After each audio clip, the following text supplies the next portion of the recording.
அஸ்ஸலாமு அலைக்கும். Hello everyone, welcome back to my channel. இன்றைக்கி நம்ம சேனலில் என்ன வீடியோ பார்க்க போகிறோம்னா, ஒரு சூப்பரான டே இன் மை லைஃப்.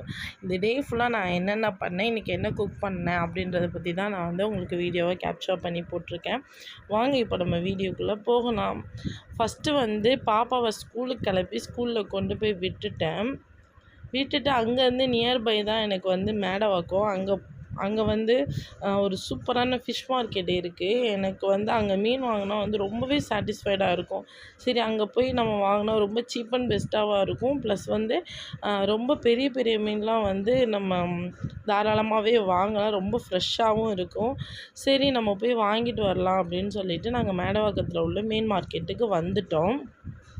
அங்கே பார்த்திங்கன்னா அப்போ தான் ஃப்ரெஷ்ஷாக ஃபிஷ்ஷு, நண்டு, எறா எல்லாமே இறங்கிட்டு இருந்தது. நண்டுலாம் நல்லா பெரிய பெரிய நண்டு. ரேட் 450 500 அவ்வளோதான் சொன்னாங்க. சங்கரா மீனுமே நல்லா ஃப்ரெஷ்ஷாக இருந்துச்சு. 250 ருபீஸ் சொன்னாங்க. இந்த நகர மீன் நான் அந்த மீன்லாம் வாங்கலை. நான் ஸ்ட்ரைட்டாக நம்ம ஏரியா ஸ்பெஷல் வெலை மீன் தான். வெலை மீன் 500 சொன்னாங்க 1 கேஜி. நான் ஒரு ஃபுல் மீனுமே 1.25 கிலோ இருந்துச்சு. நான் 2 மீனாக வாங்கிக்கிட்டேன்.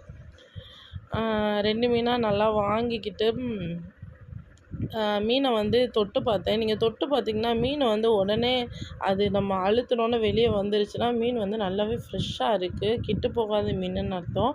நீங்கள் தொட்டுட்டு ஸ்லோவாக அது வந்துச்சுன்னா அது கொஞ்சம் பழைய மீனாக தான் இருக்கும். மீன் நல்லா ஃப்ரெஷ்ஷாக இருந்துச்சு. நான் ஃபஸ்ட்டே 1 கேஜி எறா வாங்கிட்டேன். 400 ருபீஸ் சொல்லியிருந்தோம். நல்ல பெரிய பெரிய எறா. அப்புறம் திருப்பி போயிட்டு மீன் வாங்கிட்டு சரி இன்னும் ஒரு 1/2 கேஜி வாங்கிக்கலாம் அப்படின்னு சொல்லிட்டு போனேன். அண்ணனுக்கு சிரிப்பு வந்துருச்சு. வாங்கிட்டு போனீங்க, நல்ல விலை கம்மியாக இருக்குது, அண்ணன் நல்லா போடுறான்னு சொல்லிட்டு மறுபடியும் நீ வாங்க வந்துட்டியாம்மா அப்படின்னு சொல்லி கிண்டல் பண்ணிவிட்டு சிரிச்சுட்டே எறா போட்டார். 1/2 கேஜி வாங்கினேன். 600 கிராம் இருந்துச்சு. 1 கேஜி வாங்கினப்போ 1.25 கிலோ போட்டாங்க. அதுவே எனக்கு ஒரு 1.25 கிலோ வந்துருச்சு எறா. 1.25 கிலோ எறாவையும் வாங்கிட்டு சரி இன்றைக்கி போய் நல்ல ஒரு புடி பிடிச்சிடலாம் அப்படின்னு சொல்லிட்டு வெளியே வந்தேன். அங்கே கருவாட்டு கடை இருந்துச்சு. சின்ன குனி கருவாடு எல்லாமே வச்சுருந்தாங்க. நம்ம வாங்கிட்டு வந்த மீனை நம்ம கட் பண்ணிடலாம் அப்படின்னு சொல்லிட்டு கட் பண்ணுறதுக்கு ஒரு இடத்துல கொடுத்துட்டு எறா தனி ஒரு போர்ஷனில் கட் பண்ணி வாங்கணுமா. சரின்னு சொல்லிட்டு எறாவை கொண்டு போய் தனியாக ஒரு சிஸ்டர்ஸ்லாம் உட்காந்து கட் பண்ணிகிட்டு இருந்தாங்க. இங்கே எப்படின்னா லைன் படி தான் மீனை கட் பண்ண கொடுக்கணுமா. ஏனோ தானோலாம் கட் பண்ண கொடுக்கக்கூடாது. யார் ஃப்ரீயாக இருக்காங்களோ அவங்கள்ட்டையும் போய் கொடுக்கக்கூடாதான். லைன் படி நம்ம மீனை கட் பண்ணி கொடுக்கணும்னு சொன்னாங்க. சரின்னு சொல்லிட்டு எறாவை க்ளீன் பண்ண கொடுத்துட்டேன். எறா எப்போயுமே வெள்ளை எறா தான் வாங்குவேன். அது ரொம்ப டேஸ்ட்டே நல்லாவே இல்லை, சக்கை மாதிரி இருக்குது. சரி இந்த டைம் இந்த எறா வாங்கி சாப்பிட்டோம். இந்த எறா ரொம்பவே டேஸ்ட்டாக இருக்கும். பச்சை எறா, சிகப்பு எறா ரெண்டுமே டேஸ்ட்டில் அல்டிமேட்டாக இருக்கும். வெள்ளை எறா பார்க்க அழகாக இருக்கும். பட் டேஸ்ட்டு சுத்தமாகவே நல்லா இருக்காது. பக்கத்தில் உள்ள ஒரு தாத்தா கனவா கட் பண்ணிகிட்டு இருந்தாங்க. அதை பார்த்துட்டு இருந்தேன். ரொம்பவே அழகாக சிஸ்டர் வச்சு டக் டக்குன்னு கட் பண்ணிட்டாங்க.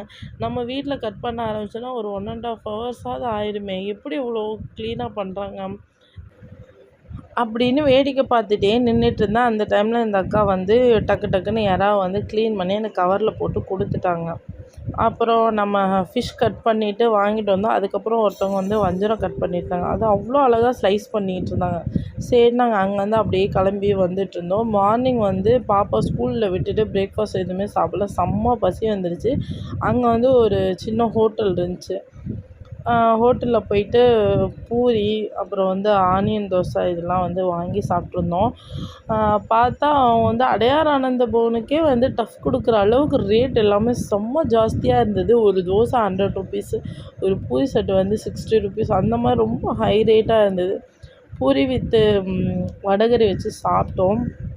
வடகறி சும்மா சொல்லக்கூடாது, ரொம்பவே டேஸ்ட்டாக இருந்தது. அப்புறம் ஒரு ஆனியன் தோசை சொல்லியிருந்தேன். ஆனியன் தோசையில் பார்த்தா ஆனியனே காணோம். வெங்காயம் விற்கிற விலையில் ஆனியன் எவ்வளோ அவங்களும் போடுவாங்க அப்படின்னு நினச்சிட்டு வீட்டுக்கு வந்தாச்சு. வீட்டுக்கு வாங்கிட்டு வந்த ஃபிஷ்ஷு, எறா எல்லாத்தையும் நல்லா கழுவி க்ளீன் பண்ணிவிட்டு மஞ்சத்தூள், உப்பு, மிளகாத்தூள் எல்லாத்தையும் போட்டு நல்லா மேரினேஷன் பண்ணி ஃபஸ்ட்டு வச்சுட்டேன். நம்ம ஆல்ரெடி பிரேக்ஃபாஸ்ட் சாப்பிட்டு வந்தனால பிரேக்ஃபாஸ்ட் வேலை கிடையாது. நம்ம ஃபிஷ்ஷு, மீன் ரெண்டையும் க்ளீன் பண்ணி சமைக்கிற வேலை மட்டும்தான் அப்படின்னு சொல்லிட்டு எண்ணெய் மசாலா போட்டு பரட்ட ஆரம்பிச்சிட்டேன். எறா மீன்லாம் செய்கிறீங்க அப்படின்னா ஒரு சில பேர்த்துக்கு வந்து அந்த கவுச்சி ஸ்மெல் வந்து ஒப்பாது. எனக்குமே அப்படி தான்.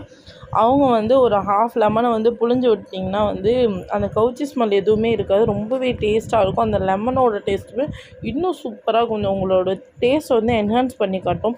இஞ்சி பூண்டு பேஸ்ட் வந்து இன்னும் கொஞ்சம் எக்ஸ்ட்ராவே சேர்த்துக்கோங்க மீன் எறாவுக்கு. அது இன்னும் நல்ல டேஸ்ட்டை கொடுக்கும். ஃப்ரெஷ்ஷான இஞ்சி பூண்டு பேஸ்ட்டாக இருந்துச்சுன்னா இன்னும் சூப்பராக இருக்கும்.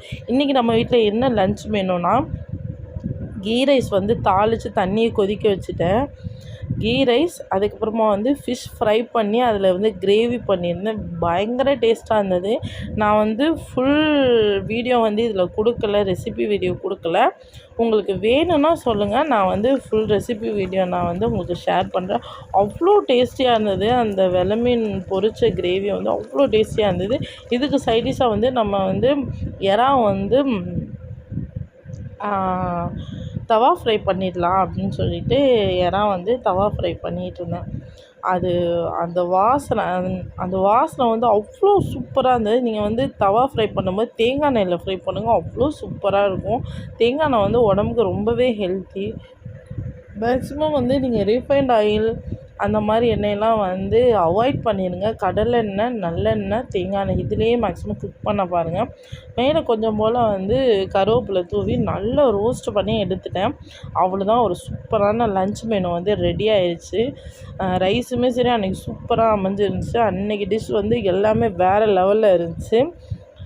வெறித்தனமாக சாப்பிட்லான்னு சொல்லிட்டு நான் சாப்பாடை வந்து பிளேட்டில் போட்டுட்டு ஃபிஷ்ஷு, எறா எல்லாத்தையும் வச்சு ஒரு பிடிக்க போகிறேன். கண்டிப்பாக உங்களுக்கு இந்த வீடியோ பிடிச்சிருச்சு. கமெண்ட் பாக்ஸில் கமெண்ட் பண்ணுங்கள். எந்த மாதிரி வீடியோஸ் போட்டால் நீங்கள் வந்து லைக் பண்ணி பார்ப்பீங்க அப்படின்றதையும் கமெண்ட் பண்ணுங்கள். கண்டிப்பாக அதே மாதிரி வீடியோ நான் ஷூட் பண்ணி போடுறதுக்கு ட்ரை பண்ணுறேன்.